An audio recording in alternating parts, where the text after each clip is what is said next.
It's Red Eye Radio. Gary McNamara and Eric Harley talk about everything from politics to social issues and news of the day. Whether you're up late or you're just starting your day, welcome to the show. From the Uniden America Studios, this is Red Eye Radio. All across America and around the planet, we are Red Eye Radio. I'm Gary McNamara. He's Eric Harley. You know, I was wrong. Okay, I got know. a correction. I was wrong. Got a correction. Well, according to somebody on the left, I was wrong here. Okay. By what they stated about Taylor Swift being Time's Person of the Year. Right. And I just started out the show saying, boy, you know, I realize what gets frustrating when you get older is you've heard all the bad arguments on everything. When you've been doing talk radio for, I'm in my 35th year now, you've heard all the horrible arguments. And you've heard the horrible arguments, and you've heard the ignorance that exists out there. And after the repetitiveness of it, year after year, decade after decade, you're just like, stop it. And it was one of those days yesterday because for 35 years, this is the 35th year, that I've had to correct people who believe that Time's Person of the Year, Time Magazine's Person of the Year, is an award. Mm-hmm. It's not. It's the person who is the newsmaker of the year. Mm-hmm. And I've always stated, almost every year it goes right back to, if you're going to be intellectually honest, and that's what you're doing, it should be the President of the United States. Yeah. You know, if it's, for example, if a terrorist commits a major act that changes, the entire world, or somebody starts a war, well, then, yeah, they could be Time's Person of the Year because it's not an award. It's simply the observation of who made, who impacted the news of the world the most. It's Newsmaker of the Year. Right. And so when I saw Taylor Swift, I go, come on. And then when I went online, and I got nothing against Taylor Swift. I don't get it. I don't get what's going on, but I don't get a lot of things. But I don't get her super, stardom. I frankly don't. She's okay, and I really don't argue music because what pleases one person's mind, the whatever the audio cells are in anybody's brain, of course, is going to be different than mine. So it's a dumb thing to argue. But as Time's Person of the Year, I go by their own definition, it's wrong. Well, then I saw this in Mediaite.com. In defending the publication's choice, Times editor-in-chief Sam Jacobs, proving that everybody there is high, said Taylor Swift found a way to transcend borders and be a source of light. Swift is a rare person who is both a writer and hero of her own story, end of quote, except for the pot accusation, which was my own. So they talked then, that's what he said, and the response from leftist political activist, I have no idea who this person is, Saria Rao, who went after Time and said, disagreed with why, they put her as Time's Person of the Year. Mm. And this is where I said, okay, I'm wrong, according to her. Mm. What she said was, the white American woman billionaire who could end the genocide of the Palestinians with a Instagram post is Time's Person of the Year. White nonsense, white violence, white love of black and brown genocide, end of quote. So apparently Taylor Swift does control everything. I didn't know that. Yeah, I was wrong. We should have seen it, but we didn't. I didn't see that. I didn't see that. But on the left, this person on the left believes. Well, she's we in now charge. know who's controlling the Biden White House. So. It's not Obama. It's Taylor Swift. It's Taylor Swift.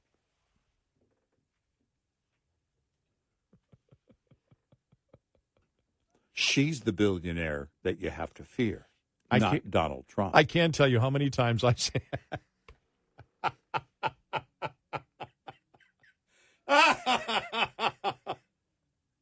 We should have seen it coming. I don't know why. It wasn't what you said. It's how you said it. Mm-hmm. I almost did Keith Morrison. It wasn't. It's not Donald Trump. Everyone it's Taylor Swift. fears a certain billionaire. You would think it would be Donald Trump. I didn't know, though, that Taylor Swift could end the genocide of Palestinians with an Instagram post. I also didn't know, quite frankly, that she was a billionaire. I think she just became one of the, after the... Inflation? No.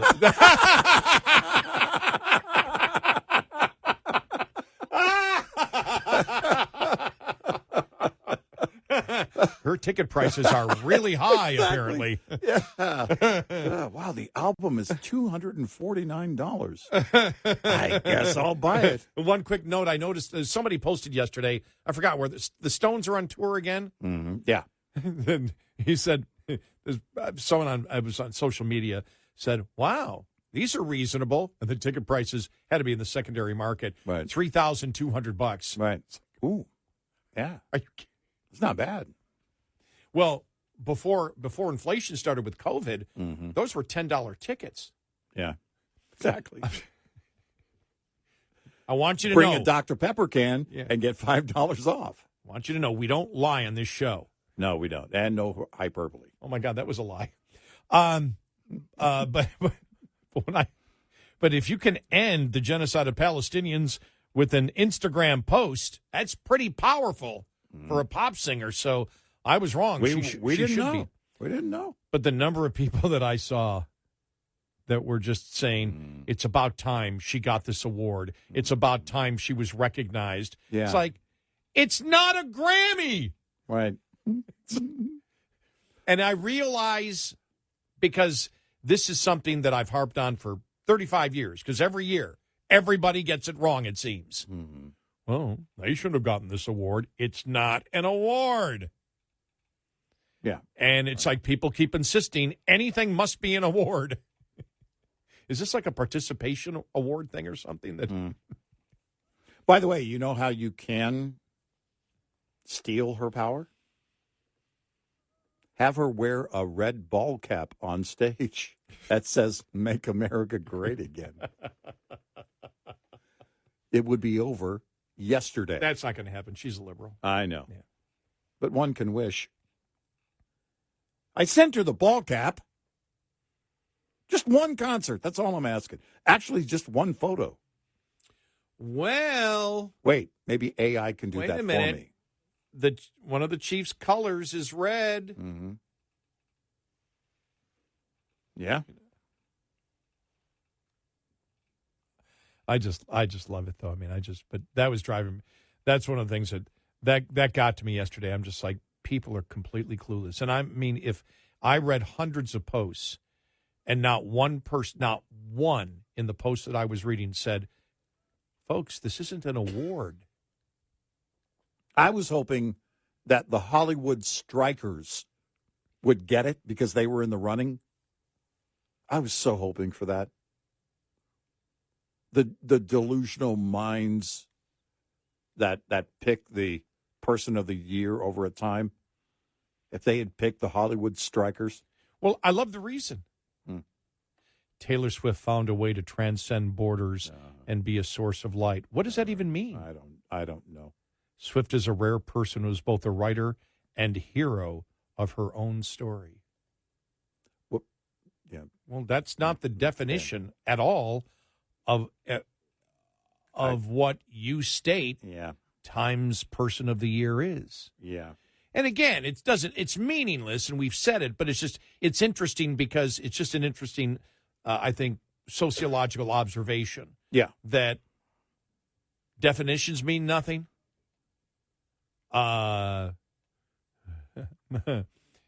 Ignorance is all over the place.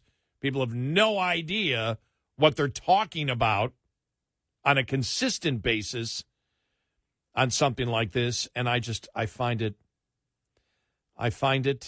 another step towards the fact that we're doomed. I just saw this from the interview with Time Magazine. Yes. She was asked, you have now become a billionaire for the first time. Mr. Kelsey is only a millionaire. Her response to that, ew.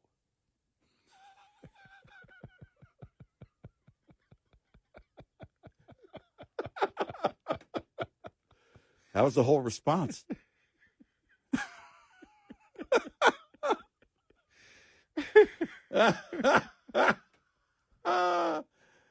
Yeah. And the fact that isn't true still makes it funny what you said. Yeah. Well, she's a billionaire. She just recently became one because of Yeah. the thing in the movies or whatever it is. And I tried when all this hype, I go, well, because I had never, you know where I only heard a song? There was some punk rock cover band that did her hero song or anti-hero, whatever it is. Okay. And I went, okay, that's not bad, that rendition. Then I heard hers and went, the punk band is better. But I tried to watch a concert, and what I saw was, tremendous stage stuff and everything else, and what I thought the music and the quality of the music that came out of it didn't match the hype behind it at all. Yeah. Yeah. And again, everybody has different opinions on it. I'm not going to argue with anybody. Right. But I just found it's, to me, it's simplistic pop music. Right. Yeah. And if that's what people love, that's fine. People love a lot of different things. Mm-hmm. So years ago, I loaded some on, this is how many years ago it was, on my youngest daughter's iPod, some Taylor Swift music. That was probably the last time I put any thought into Taylor Swift until this football season. Yeah. I asked my daughter the other day, I said, hey, you still like Taylor Swift? And she went, I mean, she's 27 now. So. And I'd have to go back and see how long ago that was. I got to go back to because it was in my iTunes, and I haven't opened iTunes. Can I be honest with you? 6 months ago, I didn't know the difference between Carrie Underwood and Taylor Swift. Yeah, no, I see that, yeah. I had no idea the difference. I had no idea. Right. So it's all new to me. It was like, so when I've heard her, just about a month ago, I went, okay, it was on YouTube, some beginning of a concert or something. I go, okay, let me give this a chance. And there was so much hype leading into it. And when it finally came on, I'm like, really? This is it? Okay. Click. Yeah. Something else. I mean, but yeah. I'm not judging anybody who likes her because, again, no, if it's music what is individual. You're into. Right. Yeah, sure. All right, so I was wrong, though, because she can change the world with an Instagram post, apparently, according to the left. We didn't know that. Yeah, I didn't know that. Yeah, she should be Time Person of the Year because that's almost miracle kind of work. And anybody I think she's only just begun. Anybody who could perform almost a miracle, according to this woman on the left, this activist. Right, yeah. Well, they do deserve to be. They are a big newsmaker. Yeah, that would be. I don't know how she's not Person of the Year every year going forward. Yes. 866-90 Red Eye. This morning's USDA Farm Report is brought to you by House Products. Tested, trusted, guaranteed since 1920. Oh, yes, go nuts at Christmas. Yes, we do. Now, there's a big Christmas tree farm in Thorntown, Idaho, owned by Tom Dull and the Dull family. Our motto is brighten up your Christmas with a real dull tree. But life's never dull for the Dulls this time of year. I recall one call I got during an ice storm, 11 o'clock at night, and this guy called. He says, yeah, listen, I need a Christmas tree. I said, it's 11, and the trees are covered with ice. I said, you understand that? Oh, yeah. You see, but my mother-in-law's here. She has to have a Christmas tree. You hear that now? And I said, well, okay, we'll get you a tree. When do you want to come? Yes, I'm coming right now. I said, okay, come on out. He came, but he brought the little sports car to put this ice-covered tree in. He got his tree. He left. I hope his mother-in-law was happy. But that shows you that farmers are almost always good neighbors. Well, we tried to be. Even when things go a little nuts. Gary Crawford for the U.S. Department of Agriculture, Washington. This report brought to you by Cenex Fuels and Lubes. Lines open for your calls. 866-90 Red Eye on Red Eye Radio.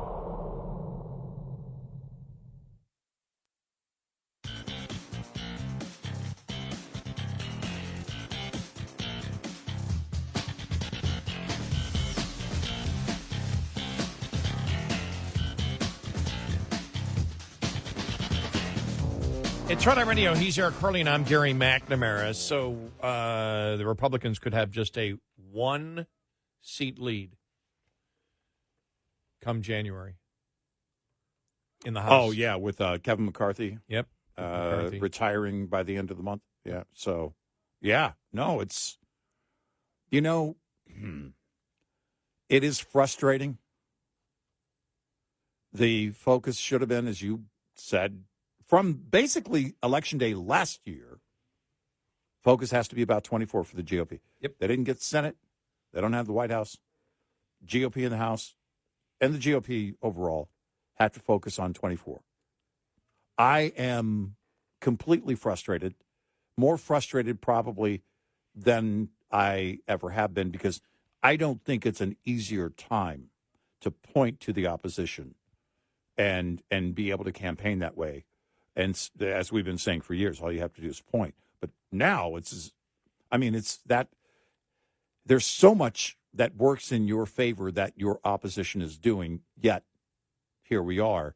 Molly Hemingway and her piece in the Federalist about the GOP and her frustration and the response that she got to that article from other GOPers, rank and file, and conservatives, which was sharing basically their frustration. She posted on X that she really was not, she didn't know that frustration, was across the board for so many conservatives. But I think it's a growing frustration. The GOP is going to have to pull it together, but it's going to be so what happens between now and November 5th of next year? This makes the job that Johnson has as Speaker of the House. He's going to be under an even greater microscope now, and that's frustrating. And that's why we were against what Gates and the other 8 were promoting. Right. Yep. When they did that, because it's not going to change anything. Right. End up making things worse. And it was interesting because I saw a bunch of comments yesterday. See, Gates was right. McCarthy is weak, and that's why he's leaving. No, he's leaving because he lost power. Right. Yep. And there's nowhere for him to go. He feels that he's a lame duck. Yeah. Right. And so he's getting out. He would still be in there. Our point was the leadership hasn't changed. The leadership goals have not changed. In fact, what they put through, to keep the country going budget-wise was weaker than what McCarthy had already approved. Yeah, yeah. And so what you got, because of what Gates and the other 8 did, Representative Mace was able to claim that she's a victim of the Republicans because she's a woman and wear her little scarlet letter and get her 15 minutes of narcissistic fame. But other than that, what you got was a weaker Republican Party because of something that was self-inflicted by Republicans. Yep. And you got nothing out of it except the fact of, I saw the headline, everybody's hoping nobody dies. Yeah, right. Because McCarthy, they can not have a special election on that one right until almost Memorial Day. Right. And for Santos, it's 90 days, but that district could go either way, for George Santos in New York. So here we are, once again, looking at the GOP saying, what the heck?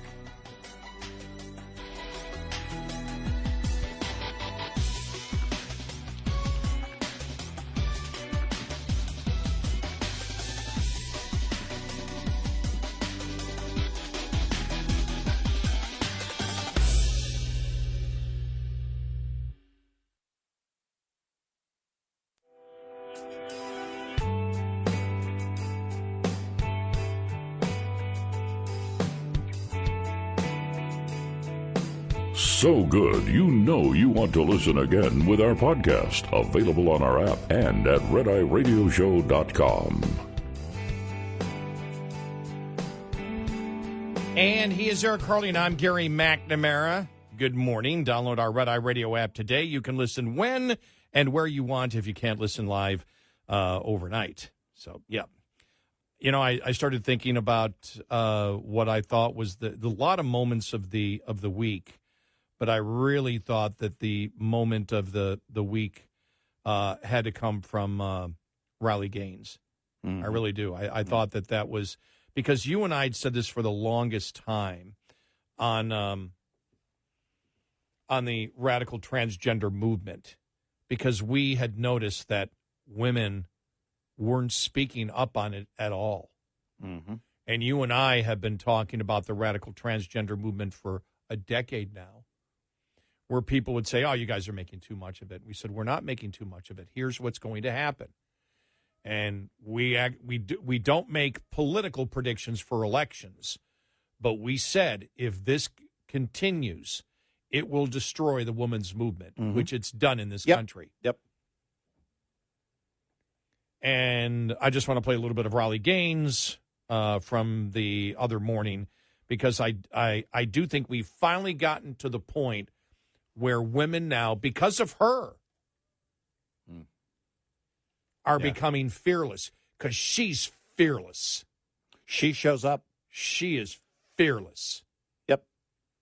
And in the face of such backlash on her from the mob, and everything that everyone that she's fighting against, she still shows up. And she's stronger every time out. Have you noticed? Yeah. The improvement in her public appearances? Yeah. How polished, how assertive she is. Yeah. Because it had to be frightening when she first came out. Because they were all frightened. Right. And I think that she has done such a wonderful job to talk about the fact of how insane this is. Mm-hmm. That the liberal women's rights now have become promoting men. Yep. And defending women so women can have their place and have their opportunities are being denied by men. And that's viewed by the left as some type of morally correct position, when you can't sell that to the public. No. But here's part of what she said this week. In April of 2023, the Department of Education proposed a rule that, if adopted, would reverse this presumption. Under the proposed rule, women's sports aren't just for women. They're for anyone who simply says they are a woman, unless a particular school can demonstrate to the satisfaction of the Department of Education that keeping a particular team female meets important educational objectives. The new rule mandates that every school in the country must demonstrate the unfairness of male participation on each specific women's team that they offer and develop rules that minimize harm to trans-identified athletes. But what about the harm to us? Who is working to minimize the harm done to female athletes? Let me be perfectly clear. A school that knowingly allows a male athlete to take a spot on a women's team or allows a male athlete to take the field in a women's game is denying a female student athletic opportunity. And that is sex-based discrimination, and it violates Title IX, regardless of what the new regulations might say. It is my sincere hope that members of this committee will take action to stop the Biden administration's illegal and administrative rewrite of Title IX. Of course, there is a place for everyone, regardless of gender identity, regardless of sexual orientation, regardless of race or what sports you play. There's a place for everyone to play sports in this country. But unsafe, unfair, and discriminatory practices towards women must stop.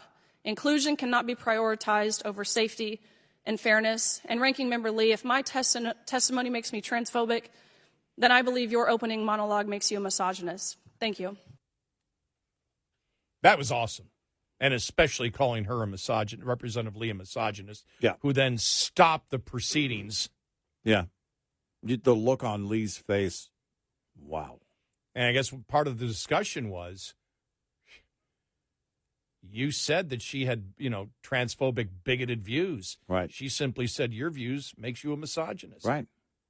You opened the door. You can dish it out. You can't take it. Yeah. She didn't start it. You started it, yeah. Ms. Lee. Right. And that was beautiful because we, if you've been a long time listening to the show, you know that we have, we said that that side is basically misogynist femophobes. Right, exactly. Yeah, in order to get the phobe word in there. right. If They're they're femophobes going to create the labels, then all right, I guess that's what we're doing here. or femphobe, whatever. Mm-hmm. But it's about time. But she's fearless, and it took. And we had said women have to fight this. We were right. We weren't wrong, but we're men. Mm-hmm. And in order to get the attention of the media, women were going to have to fight for this. And you had a number of them, and it's growing stronger and stronger and stronger. Now, the other part of me looks at the fact that of Riley Gaines' testimony, not just yesterday, but just across the board, say, can you actually believe that we are in such an upside-down, insane society where she actually has to do what she's doing right now? Or we've had to do what we've done over the last 10 years to let people know the insanity of what's going on? And the absolute sexism and misogyny of the left promoted by liberal women. It is amazing. I'm grateful for Riley Gaines and the fact that she doesn't stop, that she's been relentless on her mission to correct everyone essentially along the way in this conversation. But you're right. You point out something, that the fact that so many other women now have been empowered to stand up. It's not easy because her profile, she talked about it. She's getting death threats. Yep. It's not safe for her, yet she does it anyway. The radicals have proven over and over again who they are, and they'll come after you. And they do threaten you, and threaten you with bodily harm. We've seen it happen repeatedly. It's who they are. And the answer has to be the truth. Well, you think about it, and I'm so glad you just said what you said. The violence and the violent threats put towards her.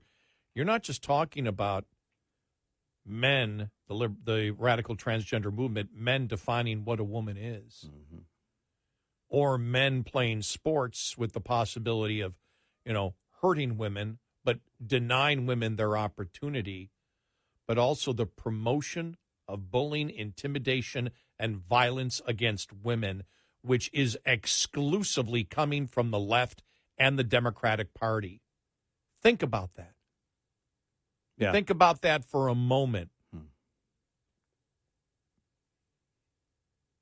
And you just, there isn't anything close to that on the other side. Nothing that you can make any type of comparison to.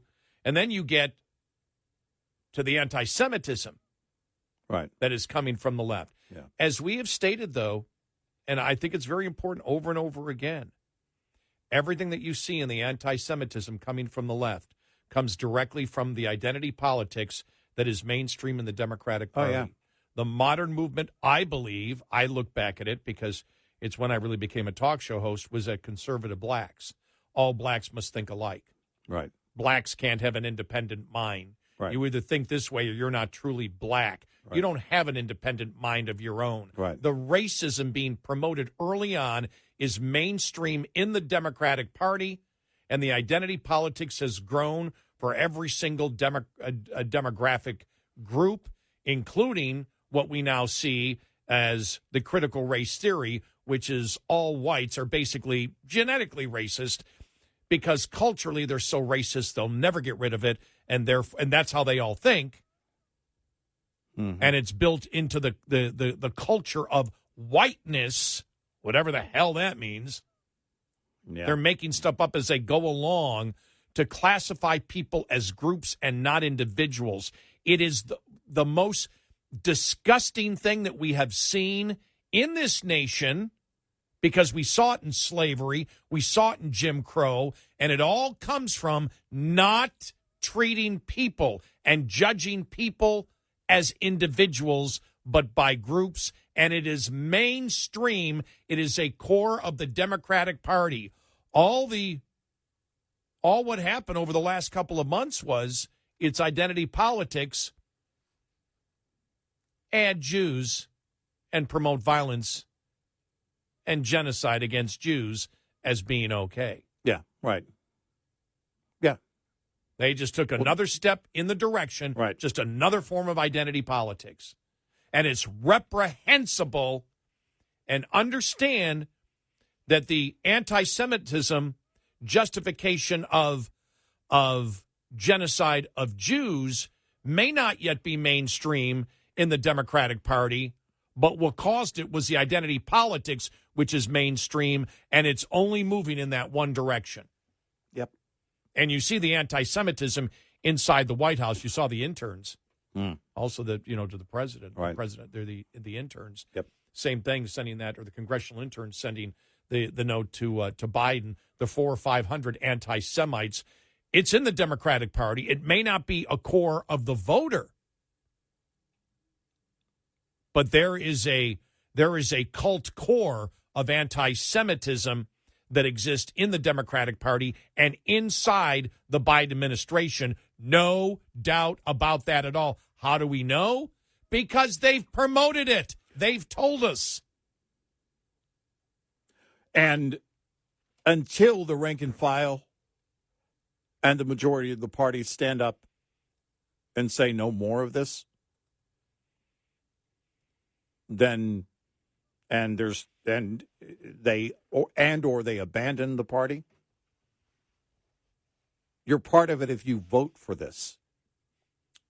There's no way around that. I was thinking about this the other day, and we didn't have a conversation on it. I'm sure we will, but just looking at the Democratic Party and looking at this week, for example, and looking at the justification, as you could see, for the radical transgender movement and the intimidation and bullying of women, because you saw it in Representative Lee, you saw it in these college presidents. It's like they're doubling down on everything. No, they are. And tripling down. It's like, we're not going to back off. We're going to sit back in this corner. We're going to keep striking and getting stronger. We're going to keep promoting our intolerance and our bigotry. We're not going to back off. We're going to keep coming forward on it, and then back off a little bit, and then come back again stronger, and then back off a little bit. 2 steps forward, 1 step back. Okay, we need to apologize. We can't get away with this, but let's continue, and then we'll be a little bit further down the road a few months from now. Well, if I'm right about it being the alumni who were, blew up the phones at Penn, then I hope they stay the course. So do I. I hope that the alumni who are upset about this follow it through and say, no more. No more money, no more support. I wondered, remember, I said it the other night, I said, I wonder how the alumni think about it. There's their degree on their wall, right? The time that they put in, and who knows how long ago that might have been, but a very different scenario, certainly, not that there weren't liberal-minded people, but this has become very radical. And then you realize, as an alumni, like one billionaire donated probably hundreds of millions of dollars to Harvard, going, what the hell have I been financing? Exactly. Not one dime more. 866-90-RED-EYE. Get in touch with Red Eye Radio, toll free at 866-90-RED-EYE.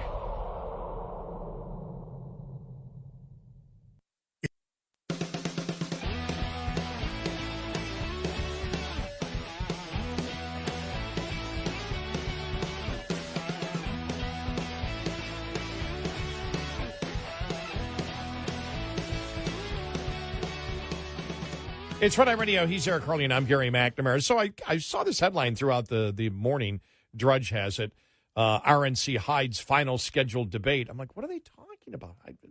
I just figured it out now. It was on News Nation. So the accusation is no one's going to see it. No one's going to see it. Your News Nation, CW Network. Yeah. So the accusation is you're hiding it. You don't want anybody to see it. What they forget is it was simulcast on the CW.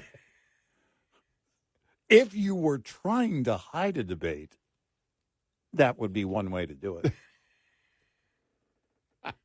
I'm dying to see what the ratings are for it. Look, they drop. There's natural attrition as the primary season debate goes on. But I wonder how far the drop will be compared to the last debate. I guess we'll see.